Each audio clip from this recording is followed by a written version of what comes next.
Hi guys. So today I'm going to read you chapter 13 and we're going to fill in your mammals web on page 12.3 of your unit 2 workbooks. So if you don't already have those out, make sure you're getting them out. If you don't have your reader with you, you can follow along on the screen. If you do have it, you can follow along in your reader. It's up to you. Okay. Chapter 13, mammals. Aha! Now we get to an animal group that I really know a lot about. I, Rattenborough, am part of this group of animals myself. I'm talking about mammals. Do you remember the characteristics that scientists use to identify mammals? Hair is one major characteristic. Live birth and giving milk to their young are others. They breathe oxygen from the air using their lungs. Mammals are also warm-blooded and they are vertebrates. Scientists agree that mammals are the smartest creatures in the animal kingdom. All animals communicate in some way. Dogs communicate by barking and wagging their tails. Cows moo, some cats meow, others roar. But mammals seem to use the most complex forms of communication. Humans use language to talk. They also communicate with their faces and hands. Some apes and chimpanzees have even been taught to use sign language to communicate. And then the caption under the photo says mammals communicate in different ways. Okay, so we just heard a lot of information that we need to add to our web.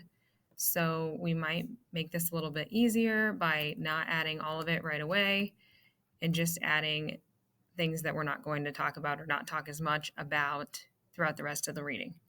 Okay, so the first thing we probably need to add is that mammals breathe oxygen and have lungs, right? So they breathe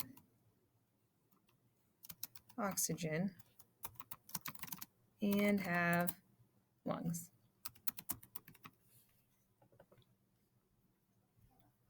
And they are also, this is when we add to all of them, everybody should already probably know it, they are vertebrates. If I can get this to go. So they are vertebrates. That means they have a backbone. And then another one that we add all the time to our webs all the time that we think is so important that we need to know. I'm sure everybody probably already knows this one too. If I can get this to work.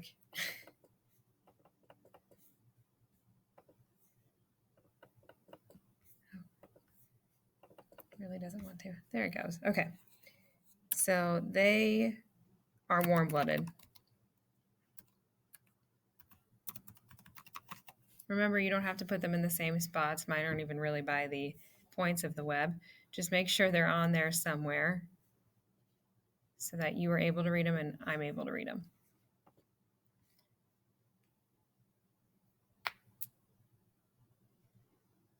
And then they also talked about how mammals are different because they communicate in some way, right?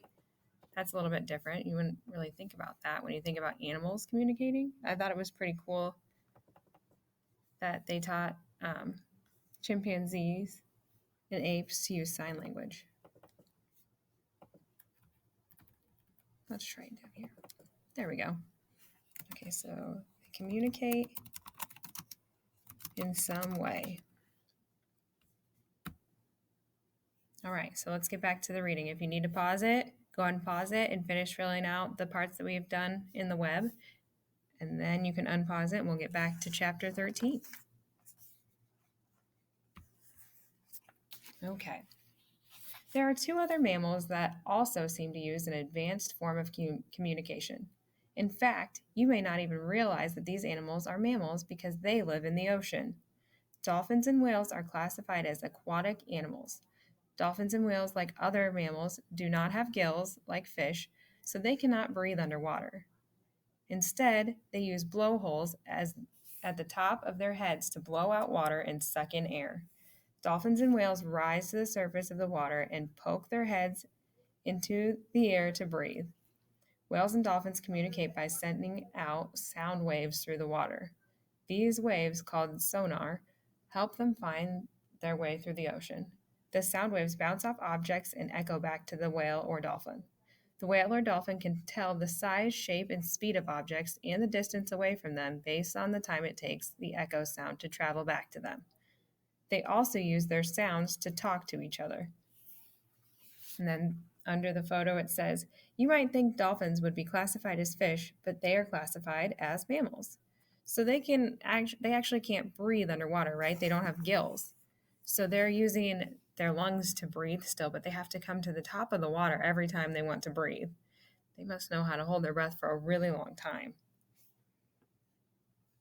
Okay. Now on the next page. Dolphins and whales also give birth to live young. No eggs needed. They even feed milk to their young. If you study them closely, you will learn that dolphins and whales have hair, not scales. They also have very thick skin. Their skin protects them from the cold and animals that are their predators. You might also be surprised to learn that bats are also mammals. Bats fly like birds, but they do not have the other characteristics that birds have. Bats have fur, not feathers. Their arms have wing-like flaps of skin, but they are not like bird wings.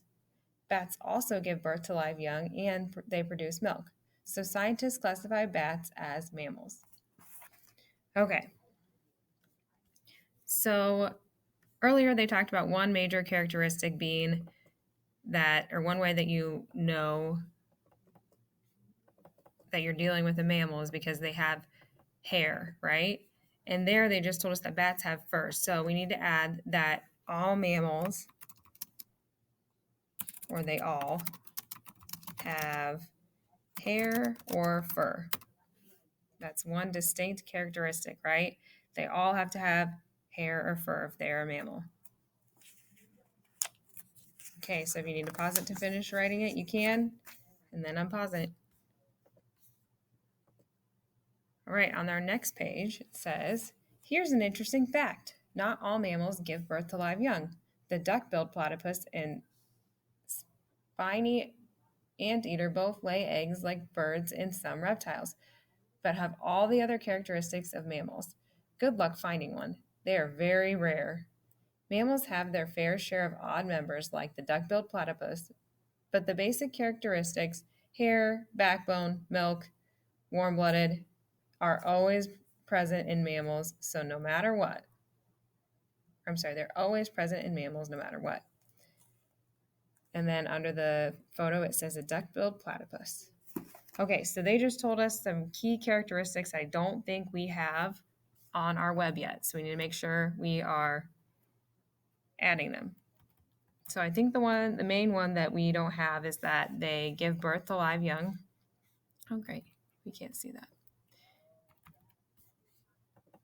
So give birth to live young and produce milk.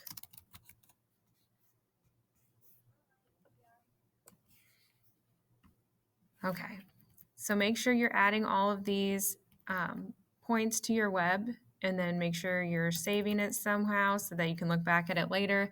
If you are an in-person learner, make sure you're bringing it back to school and handing it in to me on Monday. If you are a remote learner,